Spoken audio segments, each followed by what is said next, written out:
शब्दों में मैं कहूँ तो जैसा अभी डॉक्टर साहब कह रहे थे कि बाबा साहब डॉक्टर अम्बेडकर ने 1956 में कहा कि मैं इस कारवां को बड़ी मुश्किल से यहाँ तक लेकर आया हूँ, और यदि आप लोग इसे आगे न ले जा सके तो इसे पीछे भी मत जाने देना। तो ठीक उसी कारवां को आगे बढ़ाने का काम करना, यही अगर उद्देश्य बन जाता है हमारे जीवन का, हम सब लोग प्रतिबद्ध हो जाते हैं बाबा साहब डॉक्टर अम्बेडकर के सपनों का भारत बनाने के लिए। हम सब लोग प्रतिबद्ध हो जाते हैं प्राचीन भारत के उस विश्व गुरु कहलाने वाले भारत को पुनः स्थापित करने के लिए। हम सब लोग प्रतिबद्ध हो जाते हैं कि हम बहुजनों के जीवन को श्रेष्ठ जीवन के पथ पर अग्रसर करेंगे। तब निश्चित रूप से जब ये तय हो गया, ये डिसाइड हो गया कि हमारे जीवन का उद्देश्य, हमारे जीवन का लक्ष्य बोध में भारत है, हम अपने समाज को एक श्रेष्ठ जीवन देना चाहते हैं, ताकि आने वाली पीढ़ियां किन्हीं थोपी गई मान्यताओं पर भरोसा न कर रही हो, ताकि आने वाली पीढ़ियां हमारे पूर्वजों की तरह गुलामी के जीवन को न जिए, ताकि आने वाली पीढ़ियां अपनी एक नई स्वतंत्र और विश्वास से भरी हुई व्यवस्था में सांस ले सके। तब ये जरूरी हो जाता है कि हम बौद्ध में भारत के लिए काम करें। एक बार जब हमने ये तय कर लिया कि हमारे जीवन का उद्देश्य बौद्ध में भारत है, तब दूसरा महत्वपूर्ण सवाल ये आता है कि इस उद्देश्य को पूरा कौन करेगा। सिर्फ सोच लेने भर से तो ये काम होने वाला है नहीं। और जितने भी संगठन हम देश भर में देखते हैं अपने आस पड़ोस में, निश्चित रूप से वो बाबा साहब डॉक्टर अम्बेडकर के नाम पर बने हुए होंगे, महाकारुणिक बुद्ध के नाम या उनके प्रतीकों पर बने हुए होंगे। और यदि उन सब का उद्देश्य बौद्ध में भारत का निर्माण करना है, तो फिर वो वांछित प्रगति नजर क्यों नहीं आती है, ये चिंतन करने की जरूरत भी है। तो ऐसे में एक बार जब हमने तय कर लिया कि हमारे जीवन का उद्देश्य ये है, हमारे जीवन का लक्ष्य ये है, तब दूसरा सवाल कि इसको पूरा कौन करेगा। तब स्वाभाविक रूप से महत्वपूर्ण बात ये हो जाती है कि इस लक्ष्य को, बौद्ध में भारत के लक्ष्य को, वही लोग पूरा कर पाएंगे जिनके मन में एक समुचित कारण का उदय हुआ है, जो इस बात को बेहतर ढंग से समझते हैं, उन कारणों को बेहतर ढंग से जानते हैं कि बौद्ध में भारत क्यों जरूरी है। डेल कार्नेगी जैसे मोटिवेशनल राइटर तो यहाँ तक कहते हैं कि कोई व्यक्ति किसी काम को करने के लिए तब तैयार होता है जब उसके मन में किसी काम को करने के लिए रीजन बिहाइंड द रीजन, कारण के पीछे भी बहुत सारे कारण होते हैं। मैं अपने कॉलेज के दिनों को याद करूं तो जिस टीचर्स ट्रेनिंग कॉलेज में मैं बीएड कर रहा था, वहां पे एक प्रोफेसर अक्सर एक बात कहा करते थे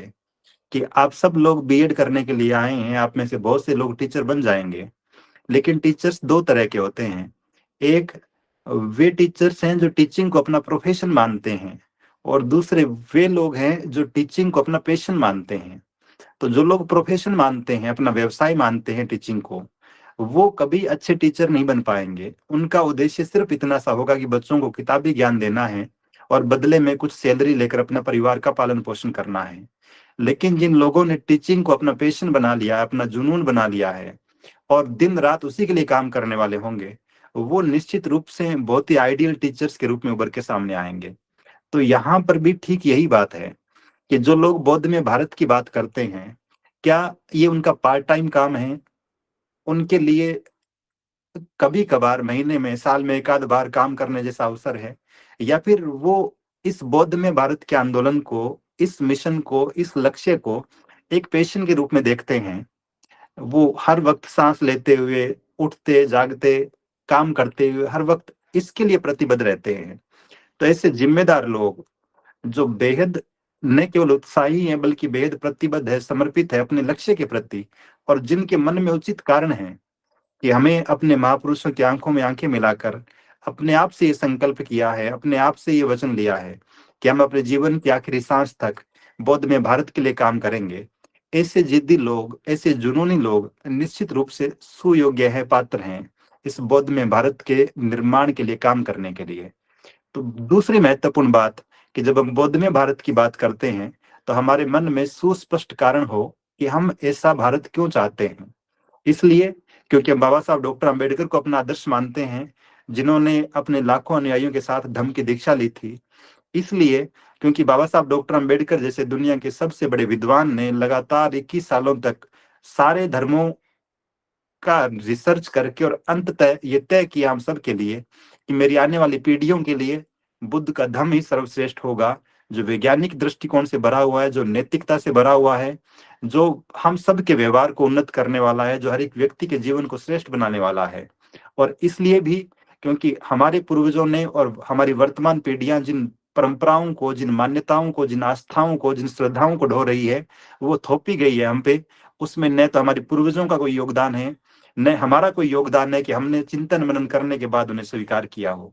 इसलिए जरूरी है कि हम आने वाली पीढ़ियों को, न केवल खुद को बल्कि आने वाली पीढ़ियों को भी इस दलदल से बाहर निकालें। और ये सारे के सारे कारण पर्याप्त हैं। बाबा साहब डॉक्टर अम्बेडकर बहुत अच्छे से धर्म परिवर्तन के सामाजिक कारणों को, आर्थिक कारणों को, धार्मिक कारणों को, आध्यात्मिक कारणों को एक एक बिंदु पर बहुत से विस्तार से बताकर गए हैं कि धर्म परिवर्तन क्यों जरूरी है।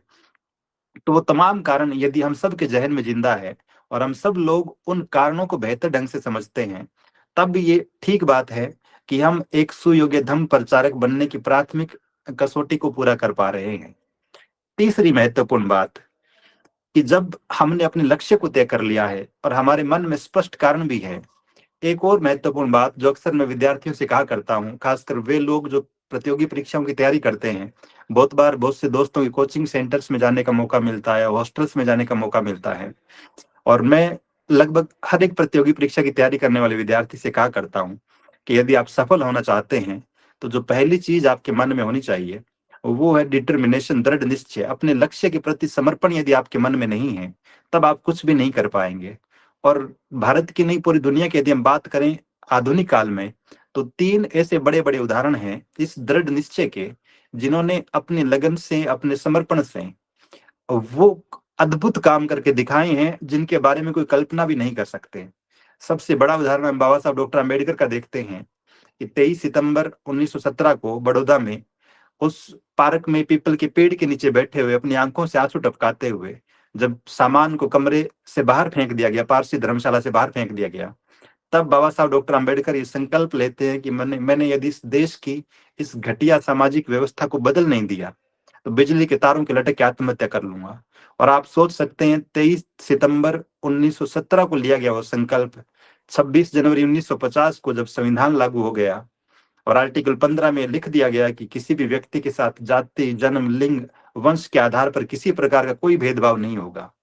तो आप देखेंगे 33 साल लगे बाबा साहब डॉक्टर अम्बेडकर को अपने उस एक संकल्प को पूरा करने में, वैधानिक रूप से देश के हर एक नागरिक को समान नागरिक का दर्जा देने में। लेकिन अपने उस लक्ष्य के प्रति समर्पण ने अंततः उन्हें कामयाब किया। ठीक यही बात अफ्रीका के महान नेता नेल्सन मंडेला के बारे में हम पढ़ते हैं। 1962 से लेकर लगभग 1989 तक 28-29 साल जेल में बिताने के बाद उस व्यक्ति का निश्चय पल भर के लिए भी डगमगाता नहीं है, बल्कि हर वक्त वो तमाम यातनाओं को सहते हुए भी, और शुरुआत के कुछ साल तो ऐसे है जहाँ पे 8x6 की एक जेल की कोठरी में उनको रहना पड़ता है, और जेलर की ढेरों यातनाओं के बाद भी उस व्यक्ति का साहस, उसकी हिम्मत, उसकी जीवटता कभी दम नहीं तोड़ती। और उसी का सुपरिणाम ये होता है कि वो अफ्रीका का पहला निग्रो प्रेसिडेंट या प्राइम मिनिस्टर बन जाता है। आप देखेंगे कि ये सारा का सारा काम सिर्फ इसलिए हो पा रहा है क्योंकि इन लोगों के मन में अपने लक्ष्य के प्रति अथाह अटूट समर्पण है। ठीक यही बात म्यांमार की आधुनिक दौर की नेता आंग सान सू की के बारे में है। लगभग 2 दशकों तक अपने घर में नजरबंद रही, लेकिन अंततः लोकतंत्र की बहाली उस देश में होती है और पहली बार चुनाव वहां संपन्न होते हैं। ये अलग बात है कि बाद में परिस्थितियां फिर से बदल जाती है और सैनिक शासन लागू हो जाता है। तो ये तीनों लोग इस बात के बहुत ही अतुल्य उदाहरण हैं कि जब आप किसी मिशन के लिए काम करते हैं, किसी बड़े लक्ष्य के लिए काम करते हैं, तब दृढ़ निश्चय प्राथमिक शर्त है। ऐसा निश्चय जो कभी टूटे नहीं, कभी डगमगाए नहीं, कभी साथ नहीं छोड़े, वो जब तक आपके मन में नहीं है। और मैं बहुत ही सम्मान के साथ, बहुत ही गर्व के साथ श्रद्धेय बंते रावल जी को भी याद कर रहा हूँ इसी कड़ी में। कई बार अकेले में जब उनसे बात होती है तो श्रद्धेय बंते जी एक बात कहते हैं, और वो निश्चित रूप से बड़ी महत्वपूर्ण बात है। जब ये बात चलती है कि बहुत सारे लोग हमारे साथ क्यों नहीं है, जिम्मेदार लोग हमारे साथ क्यों नहीं है, और श्रद्धेय बंते जी बहुत ही जिम्मेदारी से कहते हैं कि जितने लोग साथ है वो पर्याप्त है, और अगर ये भी साथ ना होंगे, मुझे अकेले भी काम करना पड़े, मैं तब भी काम करता रहूंगा। एक पल के लिए भी निराश हुए बिना कि कल वो मेरे साथ था, आज मेरे साथ क्यों नहीं, आज जो साथ है वो परसों साथ होंगे कि नहीं होंगे, मैं उम्र भर काम करूंगा। और यहाँ से आप अंदाजा लगा सकते हैं कि जो लोग सच में लीक से हटकर काम करने वाले होते हैं, उनके मन में कितना अटूट समर्पण होता है अपने लक्ष्य के प्रति। ये बिना किसी लाभ, बिना किसी डर, बिना किसी मोह के चौबीसों घंटे काम करते रहना, हर दिन सालों तक काम करते रहना, दशकों तक काम करते रहना। तो ये दृढ़ निश्चय धर्म प्रचार करने वाले लोगों में जब तक नहीं आएगा, जब तक वो अपने आप को इस लेवल का तैयार नहीं करेंगे, तब तक सही मायने में वो सुयोग्य धर्म प्रचारक नहीं बन पाएंगे। एक और अगली जो बात है, जब आपके मन ने में निश्चय कर लिया कि मेरे जीवन का लक्ष्य क्या है, जब आपके मन में पर्याप्त कारण है उस काम को करने के लिए जिसे आपने लक्ष्य बना लिया है, जब आपके मन में दृढ़ निश्चय आ गया है, तब एक और महत्वपूर्ण बात आती है, जिसे हम शैक्षणिक जगत में क्वालिफिकेशन कहते हैं, कि क्या धर्म प्रचार करने वाले लोग, इसीलिए हमने सुयोग्य शब्द लिखा है, कि सच में सुयोग्य है, धर्म प्रचार करने योग्य है। और बाबा साहब डॉक्टर अंबेडकर बुद्ध और उनके धर्म का भविष्य स्पीच में बड़ी महत्वपूर्ण बात कहते हैं। वो कहते हैं कि चूंकि धर्म प्रचार का काम बुद्ध भिक्षु ही कर रहे थे, तो बाबा साहब कहते हैं कि मुझे भिक्षु कम चाहिए, लेकिन उच्च कोटि के चाहिए। तो हम जिसे एजुकेशनल क्वालिफिकेशन कह रहे हैं, यहाँ उस संदर्भ में मैं बात नहीं कर रहा हूँ। उच्च कोटि का मतलब क्वालिटी की बात है, कि क्या हम में वो योग्यता है जो एक धर्म प्रचारक में होनी चाहिए। एक दिन श्रद्धेय बंते जी मजाक में मुझे कह रहे थे कि पारस जी, किसी यूनिवर्सिटी का वाइस चांसलर और समाज का एक चपरासी, यदि वाइस चांसलर बाबा साहब डॉक्टर अंबेडकर के मिशन के प्रचार प्रसार में कोई योगदान नहीं कर रहा हो, यदि वो अपनी आमदनी का रत्ती भर भी धर्म प्रचार में खर्च नहीं कर रहा हो, हमारे महापुरुषों के आंदोलन के लिए काम नहीं कर रहा हो, तो ऐसे वाइस चांसलर की बजाय वो चपरासी ज्यादा अच्छा है, जो धर्म प्रचार का काम करता है, बाबा साहब डॉक्टर अंबेडकर के मिशन को समझता है और यथा योग्य उसमें सहयोग करता है। तो यहाँ आपकी शैक्षणिक योग्यता कुछ भी हो, कोई मायने नहीं रखती है। और बाबा साहब डॉक्टर अंबेडकर भी इस बात को बहुत अच्छे से कहते हैं कि शिक्षा दुधारी तलवार की तरह होती है, यदि उसमें प्रज्ञा नहीं है, तब आपके समाज के ही लोग जो उच्च शिक्षित होंगे, वही आपके खिलाफ कानून बना रहे होंगे, वही आपके खिलाफ कानूनों को पारित कर रहे होंगे, वही संविधान विरोधी लोगों के साथ खड़े होंगे। तो आप देखेंगे कि क्वालिफिकेशन की जब हम बात करते हैं, तो क्वालिफिकेशन का मतलब यहाँ पे उस व्यक्ति की उस आंदोलन के प्रति समझ की बात कर रहे हैं, उस लक्ष्य के प्रति समर्पण की बात कर रहे हैं। और हम महाकारुणिक बुद्ध को भी देखते हैं, राजकुमार सिद्धार्थ को संबोधि प्राप्ति के बाद जब उन्हें ये लगा कि मुझे धम्म का प्रचार करना चाहिए, तो किन लोगों को धम्म दीक्षा दूं, किन लोगों से अपना विचार, अपने धम्म का ज्ञान साझा करूं, ये सोचने में भी वो कई दिन खर्च करते हैं, क्योंकि उन्हें भी लगता है कि जब तक कोई पात्र या सुयोग्य व्यक्ति नहीं मिलेगा, इस बात को कहने का कोई मतलब नहीं है। तो ठीक यही बात धर्म प्रचारकों के मामले में भी लागू होती है, कि उनके लिए योग्यता क्या हो। और यहाँ मैं फिर जिक्र कर रहा हूँ, बाबा साहब डॉक्टर अंबेडकर ने बुद्ध और उनका धम्म ग्रंथ में उसके 5वें खंड में एक भिक्षु के लिए जो अनिवार्यताएं बताई, त्रिपिटक साहित्य से खोजकर, और महाकारुणिक बुद्ध ने जो योग्यताएं निर्धारित करी एक भिक्षु के लिए, हम मानते हैं कि सारे के सारे भिक्षु, सारे के सारे ग्रस्त हो सकता है कि धम्म प्रचार का काम न करें, उनका ये लक्ष्य न हो कि वो बौद्ध में भारत बनाना चाहते हैं, लेकिन तब भी जिन लोगों की इस लक्ष्य में आस्था है, जो चाहते हैं कि हम अपने महापुरुषों के उस मिशन को पूरा करना चाहते हैं, उनके जीवन लक्ष्यों को अपना जीवन लक्ष्य बनाकर काम करना चाहते हैं, ऐसे लोग निश्चित रूप से धम्म प्रचारक की भूमिका में नजर आते हैं। और ऐसे लोगों में भी क्या क्वालिटी हो, क्या योग्यता हो। अगर हम किसी व्यक्ति के, क्योंकि भिक्षु जो है वो धम्म प्रचारक है और बहुत ही सदियों से वो धम्म प्रचारक की भूमिका में रहा है, ऐसे में यदि हम थोड़ा सा ये समझना चाहें कि कोई व्यक्ति भिक्षु कैसे बनता है, तो वहां पर भी दो चीजें हम देखते हैं, कि पहले पबज्जा हो रही है, और एक ग्रस्त व्यक्ति, कोई लड़का या लड़की जो भी रहा हो, वो कई वर्षों तक किसी योग्य भिक्षु के सानिध्य में रहकर धम्म का प्रशिक्षण प्राप्त करता है, उसमें पारंगत होता है, और जब उसके सीनियर को लगता है कि ये योग्य हो गया है, तब उसकी उपसंपदा होती है और वो भिक्षु बनता है। तो ठीक ऐसे ही हम में से जो साथी, भले ही वो ग्रस्त जीवन में रह रहे हो, भले ही फुल टाइमर बन के काम कर रहे हो, यदि वो ये चाहते हैं कि हम धम्म प्रचार का काम करना चाहते हैं, तो उनको भी अपने आप में वो क्वालिटी विकसित करनी पड़ेगी जो उसे एक उत्कृष्ट धम्म प्रचारक बना सके। हम सभी लोग इस चिंता से पीड़ित रहते हैं, हम अपने आस-पड़ोस में जितने भिक्षुओं को देखते हैं, आप मुश्किल से 1-2 भिक्षुओं को ठीक ढंग से इस योग्य मानते होंगे कि जो धम्म के अच्छे पारंगत है, जानकार है, एक्सपर्ट है, या फिर जिनकी कथनी और करनी में कोई अंतर हमें नज़र नहीं आता है, और स्वाभाविक रूप से हमारी श्रद्धा भी उनके प्रति बढ़ जाती है। तो ठीक यही बात हर एक धम्म प्रचारक के मामले में है, चाहे वो गृहस्थ है, चाहे फुल टाइमर है। यदि धम्म का उसे ज्ञान नहीं है, तब वो लोगों को ठीक ढंग से नहीं बता पाएगा। धम्म का ज्ञान होने का मतलब मैं ये नहीं कह रहा हूँ कि उसे अभिधम्म पिटक के बारे में पर्याप्त जानकारी है, वो बुद्धिस्ट फिलॉसफी के ज्ञाता हो, बल्कि जो मोटी-मोटी सी बेसिक सी बातें हैं धम्म की, कम से कम इतना ज्ञान तो होना ही चाहिए, ताकि किसी भी अनजान व्यक्ति द्वारा, किसी भी नए उपासक द्वारा कोई जिज्ञासा जब भी ज़ाहिर की जाए, वो बहुत ही संतोषजनक ढंग से उसका जवाब दे सके। तो धम्म की शिक्षाओं का ज्ञान उसे हो, एक बात। दूसरी बात, क्योंकि ये ठीक वैसा है जब कोई टीचर पढ़ाने के लिए जाता है और यदि उसे अपने सब्जेक्ट का ज्ञान नहीं है, तो या तो वो बच्चों की हंसी का पात्र बनेगा, या फिर अगर वो पढ़ा भी रहा होगा तो बच्चे उसे बहुत गंभीरता से नहीं लेंगे। दूसरी चीज, जिन धम्म की शिक्षाओं को कोई धम्म प्रचारक सीखता है, जानता है, क्या वो खुद उसके व्यवहार में दिखाई देती है? और अगर व्यवहार में नहीं आएगी, तो क्या लोग उनकी बातों को स्वीकार करेंगे? तो ये भी जरूरी हो जाता है कि धम्म की जो-जो शिक्षाएँ, धम्म के अनुसार जो आचरण होना चाहिए, किसी भिक्षु का, किसी धम्म प्रचारक का, जो गृहस्थ है या किसी फुल टाइमर का, वो उसके व्यवहार में निश्चित रूप से परिलक्षित होनी चाहिए। यदि हमारी कथनी और करनी में अंतर रहेगा, हम भी उन बाबाओं की तरह हो जाएँगे जो वर्षों तक नैतिक उपदेश देते हैं और फिर जेल में दिखते हैं यौन शोषण के आरोपों में। या फिर हम वो बौद्ध बन जाएँगे, जो पंचशील का संगायन तो रोज़ करते हैं और शाम को शराब की बोतल भी खोल कर बैठ जाते हैं। हम वो भिक्षु बन जाएँगे, या फिर हम वो धर्म प्रचारक बन जाएँगे, धम्म प्रचारक बन जाएँगे, जो सट्टा लगाते हो, जो नशा करते हो, जो व्यभिचार करते हो, तब निश्चित रूप से हमारी बातों का प्रभाव सामने वाले पर न के बराबर पड़ेगा। तो यहाँ एक और महत्वपूर्ण बात ये हो जाती है कि जितने भी धम्म प्रचारक हैं, और जो अपने आप को इस रूप में देखना चाहते हैं कि हम सर्वाधिक योग्य, सुयोग्य धर्म प्रचारक बने,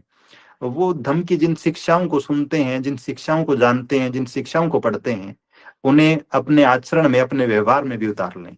सही मायने में तभी वो सुयोग्य धर्म प्रचारक बन पाएंगे और अपने लक्ष्य को ठीक ढंग से प्राप्त करने की दिशा में कदम बढ़ा पाएंगे। एक और महत्वपूर्ण बात जो मैं आधुनिक संदर्भ में ऐड करूँ, वो ये कि हम जितने भी लोगों को आज काम करते हुए देख रहे हैं, वो भले ही किसी भी संगठन में काम करते हो, अगर हम लोग बिना ट्रेनिंग के जाते हैं, बिना प्रशिक्षण के जाते हैं, तब भी इस बात की पूरी संभावना रहती है कि हम चीज़ों को गलत ढंग से कर लेंगे। क्योंकि अगर एक डॉक्टर बिना ट्रेनिंग के जा रहा है, एक टीचर बिना ट्रेनिंग के जा रहा है, तब उनकी भूमिका जिस रूप में होगी अपने हॉस्पिटल में, अपने स्कूल या कॉलेज में, ठीक वैसी ही भूमिका एक धम्म प्रचारक की होगी, यदि वो बिना प्रशिक्षण के लोगों को धम्म की बात करने जाएगा, उन्हें धम्म के बारे में पढ़ाने या बताने जाएगा। तो ऐसे में ये ज़रूरी हो जाता है, और हम बहुत गर्व के साथ इस बात को याद करते हैं कि प्राचीन भारत में जितने भी विहार रहे हैं, वो सारे के सारे शिक्षा के केंद्र रहे हैं, जितने भी महाविहार रहे हैं, उच्च शिक्षा के केंद्र रहे हैं। तो ऐसे में वहाँ से प्रशिक्षित लोग ही, और बुद्ध और उनका धम्म में हम भिक्षु जी के बारे में पढ़ते हैं, जिनके व्यवहार को देखकर, बल्कि जिनके चलने के तरीके को देखकर, जिनके बात करने के तरीके को देखकर सारिपुत्र मोदगल्याण जो है वो भिक्षु बन जाते हैं, उनके साथ 250 शिष्य चले आते हैं। तो आप देख सकते हैं कि एक व्यक्ति का व्यवहार कितने बड़े लेवल पे प्रभावित करता है दूसरे लोगों को। बहुत बार मैं बड़े निराशा भरे लहजे में हमारे कुछ साथियों को कहते हुए सुनता हूँ कि एक आदमी के बोलने से क्या होता है, एक आदमी के कहने से क्या होता है, जब पूरा का पूरा देश संकट के जो दौर से गुजर रहा हो। और मैं बहुत ही जिम्मेदारी से कह रहा हूँ ये बात कि एक आदमी बहुत ही निर्णायक भूमिका निभा सकता है यदि वो सुयोग्य हो, सुप्रशिक्षित हो, दृढ़ निश्चयी हो, जीवटता वाला हो और कठिन मेहनत करने वाला हो अपने लक्ष्य के प्रति। और ऐसे हजारों उदाहरण भरे पड़े हैं इतिहास की किताबों में, जो इस बात की ओर इशारा करते हैं कि पूरी की पूरी भीड़ एक तरफ थी, कोई एक आदमी एक तरफ था, और उस एक आदमी की बात अंततः सही साबित हुई, सच साबित हुई है। चाहे वो महाकारुणिक बुद्ध रहे हो अपने समय में, चाहे ज्योतिबा फुले रहे हो, चाहे सावित्रीबाई फुले रही हो, चाहे साहब कांशीराम जी रहे हो, चाहे बाबा साहब डॉक्टर अम्बेडकर रहे हो, तमाम लोग जिन्हें उनके समय में तो ठीक ढंग से नहीं समझा गया, उन पर अंगुलियां उठाई गई, उन्हें बुरा बताया गया, लेकिन आने वाले समय ने उनके कार्यशैली को, उनके व्यक्तित्व को जस्टिफाई किया कि अमुक व्यक्ति बिल्कुल सही काम कर रहा था। और आधुनिक दौर में, इस दौर में जब हम 2024 में बात कर रहे हैं, यदि आप एक रवीश कुमार को निकाल दें और उसके बाद की मीडिया को देखें, बहुत सारे यूट्यूबर्स में से एक ध्रुव राठी को निकाल दें और बाकी लोगों को देखें, तो आपको ये अंतर स्पष्ट रूप से दिखाई देगा कि एक आदमी क्या काम कर सकता है। और यदि हम आधुनिक भारत में बाबा साहब डॉक्टर अंबेडकर की जो धम्म की जो विरासत है, उसका प्रचार प्रसार करने वाले लोगों में जितने भी संगठन बने, जितने भी लोगों ने धम्म प्रचार का काम किया, निश्चित रूप से वो सब के सब सम्मान के पात्र हैं। लेकिन यदि हम बनते डॉक्टर करुणाशील राहुल जी को, धम्म भूमि के आंदोलन को देखें, इस पे केस स्टडी करें, तो आप पाएंगे कि अकेली धम्म भूमि ने जितना काम किया है, जिस तरह से जन जन तक पहुंची है धम्म भूमि का विचार, उतना पिछले 40-50 सालों में 1956 के बाद से लेके और 2004-5 तक जितना हमारा धम्म का आंदोलन नहीं पहुंच पाया था, बल्कि उससे कई गुना ज्यादा इन 15 सालों में पहुंचा है। और ये सब संभव इसलिए हुआ है क्योंकि किसी एक व्यक्ति ने अपने डॉक्टर के पद से इस्तीफा देकर बौद्धमय भारत की परिसंकल्पना को साकार करने का अपने जीवन को लक्ष्य बना लिया। तो एक व्यक्ति जो बहुत जुनूनी होता है, बहुत दृढ़ निश्चयी होता है, अपने लक्ष्यों के प्रति अटल इरादों वाला होता है, वो एक बहुत बड़े जन समूह को प्रभावित करता है, आने वाली पीढ़ियों को प्रभावित करता है। तो ऐसे में बिना निराश हुए हमें इस काम को करने की जरूरत है। 4 और महत्वपूर्ण बातें मैं आपसे साझा करूं। मेरे एक मित्र कहा करते हैं कि किसी भी सामाजिक कार्यकर्ता को, धम्म प्रचारक को इन 4 पै से बचकर रहना चाहिए: पद, प्रतिष्ठा, पैसा और पुरस्कार। अगर इन 4 चीजों का मोह आपके मन में है, इनके प्रति महत्वाकांक्षाएं आपके मन में हैं, तब निश्चित रूप से आप मिशन का काम नहीं कर रहे होंगे, आप खुद का काम कर रहे होंगे। और मैं एक छोटा सा उदाहरण आपसे साझा करूं। 1936 में बाबा साहब डॉक्टर अंबेडकर वर्धा में गए, और चूंकि वो गांधी का केंद्र था, गांधी की गतिविधियों का केंद्र था, तो स्वाभाविक रूप से 1935 में बाबा साहब डॉक्टर अंबेडकर ये घोषणा भी कर चुके थे कि मैं हिंदू धर्म में पैदा हुआ, ये तो मेरे वश में नहीं था, लेकिन मैं हिंदू रहकर मरूंगा नहीं। तो उसके बाद से पूरे देश में उथल पुथल मची हुई थी। खासकर गांधी जी जो है वो लगातार उसके बाद ये प्रयास कर रहे थे कि डॉक्टर अंबेडकर अपने इस निर्णय से पीछे हट जाएं। लेकिन बाबा साहब डॉक्टर अंबेडकर जब वर्धा में गए 1936 में, तो वहां पर भी बहुत सारे लोग जो हैं जिज्ञासा और शंकाओं से भरे हुए उनके स्वागत के लिए खड़े थे। हजारों की संख्या में बाबा साहब डॉक्टर के अनुयायी थे, लेकिन सैकड़ों की संख्या उन लोगों की भी थी जो बाबा साहब डॉक्टर अंबेडकर के विरोधी थे, या फिर उन्हें सहमत करना चाहते थे इस बात के लिए कि आप अपने निर्णय से पीछे हट जाएं। और ऐसे लोगों में गांधी जी के परम अनुयायी, उनके दानदाता जमनालाल बजाज जैसे बड़े धनपति लोग भी थे। और 2 महत्वपूर्ण बातें बाबा साहब कहते हैं अपने उस वर्धा प्रवास के दिनों में। आप समझेंगे कि बाबा साहब डॉक्टर अंबेडकर का निश्चय, ये 1936 की बात हो रही है। बाबा साहब कहते हैं कि जब कुछ लोग उनसे ये पूछते हैं कि आपने ये घोषणा तो कर दी कि मैं धर्म परिवर्तन करूंगा, लेकिन कौन से धर्म में जा रहे हैं? क्योंकि आपके कुछ समर्थकों ने ये अफवाह फैला दी है कि बाबा साहब डॉक्टर अंबेडकर इस्लाम या ईसाई धर्म को ग्रहण करेंगे। तो सही बात क्या है, हम आपसे जानना चाहते हैं। और आप देखें कि बाबा साहब डॉक्टर अंबेडकर का दिमाग कितना स्पष्ट है। बाबा साहब कहते हैं कि मैंने धर्म परिवर्तन की घोषणा की है, लेकिन किस धर्म में जाऊंगा ये अभी तक घोषित नहीं किया है। तो जो मुझे अपना आदर्श मानते हैं, जो मेरे अनुयायी है, उनकी ये जिम्मेदारी बनती है कि वो इंतजार करें मेरे दूसरे निर्णय का। अभी मैंने एक घोषणा की है, दूसरी घोषणा का इंतजार करें कि किस धर्म में दीक्षित होना है, किस धर्म में जाना है, उसके बाद तय करेंगे। और यहां तक कहते हैं श्रद्धेय बंते जी, अक्सर जो बात हम सबसे साझा करते हैं कि छोटा लक्ष्य अपराध होता है, बाबा साहब कहते हैं कि जब मैं ये तय कर लूंगा कि मुझे किस धर्म में जाना है, तब मैं अकेला नहीं, इस देश के 7 करोड़ अछूतों के साथ उस धर्म में दीक्षित होऊंगा। तो आप अंदाजा लगा सकते हैं कि किसी एक गांव, गली, मोहल्ले की, शहर के संगठन की बात नहीं है ये, बल्कि पूरे देश के अछूतों की, पूरे देश के आदिवासियों की बात हो रही है। और ठीक ऐसी ही बात जब सेठ जमनालाल बजाज उनको कहते हैं,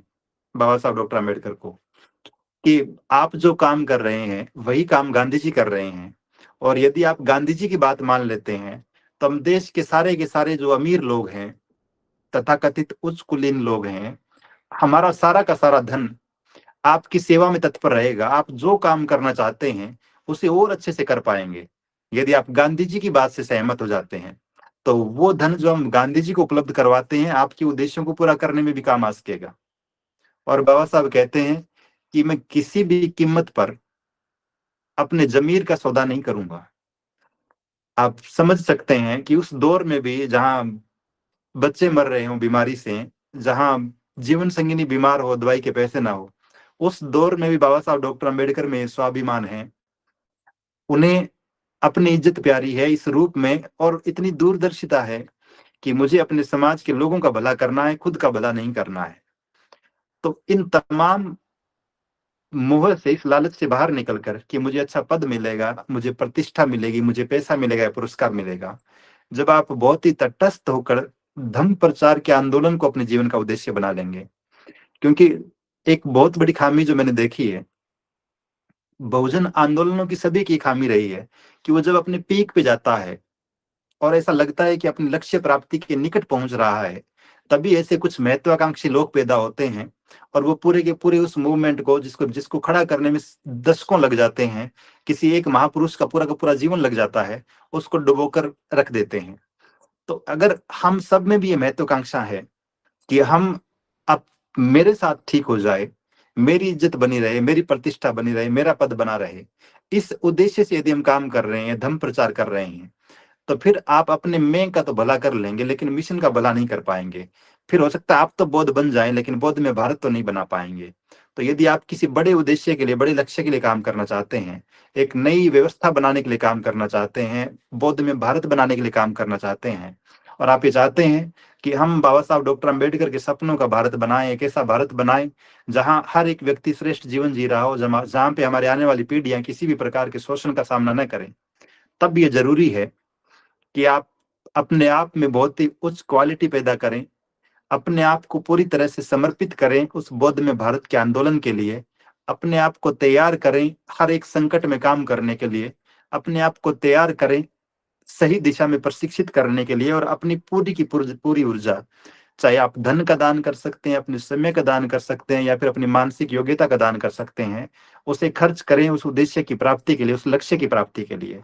तभी सही मायने में हम बौद्ध में भारत बना पाएंगे। तो सार रूप में मैं बस इतना ही कहूँ कि यदि हम लोग, खासकर वे लोग जो धम्म प्रचार करना चाहते हैं, बौद्ध में भारत बनाना चाहते हैं, उन्हें खुद को बहुत मांझने की जरूरत है, बहुत तराशने की जरूरत है। क्योंकि बिना प्रशिक्षण के, बिना योग्यता के, और बिना अपने आप को पूरी तरह से तैयार किए यदि हम उतरते हैं धम्म प्रचार के लिए, बौद्ध में भारत जैसे बहुत बड़े लक्ष्य की प्राप्ति के लिए, तो ये ठीक वैसा ही है कि आप किसी युद्ध के मैदान में खड़े हो गए हैं, बिना किसी हथियार के, बिना किसी आइडेंटिटी के, और आपकी सेना जितनी बड़ी होगी, वो वेल ट्रेंड होगी, अपने आप को बहुत उन्नत करेगी, और अपने अनुभवों से निरंतर अपने आप को अपडेट करते हुए, समाज की आवश्यकताओं के हिसाब से अपने आप को नए रूप में ढालते हुए काम करती रहेगी। तब आपका मिशन, आपका आंदोलन, आपका लक्ष्य निश्चित रूप से पूरा होगा। अन्यथा हजारों पीढ़ियां और खप जाएगी, हम तब भी इस उद्देश्य को पूरा नहीं कर पाएंगे। तो वे तमाम साथी जो बौद्ध में भारत के लक्ष्य को अपने जीवन का लक्ष्य मानते हैं, मेरा उन सभी से विनम्र आग्रह है कि आप सब लोग एक मंच पे आए, अपने जीवन का एक बड़ा उद्देश्य तय करें, हमें बौद्ध में भारत के लिए काम करना है, और उसी अनुसार अपने आप को तैयार करके बहुत ही समर्पित भाव से, बहुत ही प्रतिबद्धता के साथ सार्थक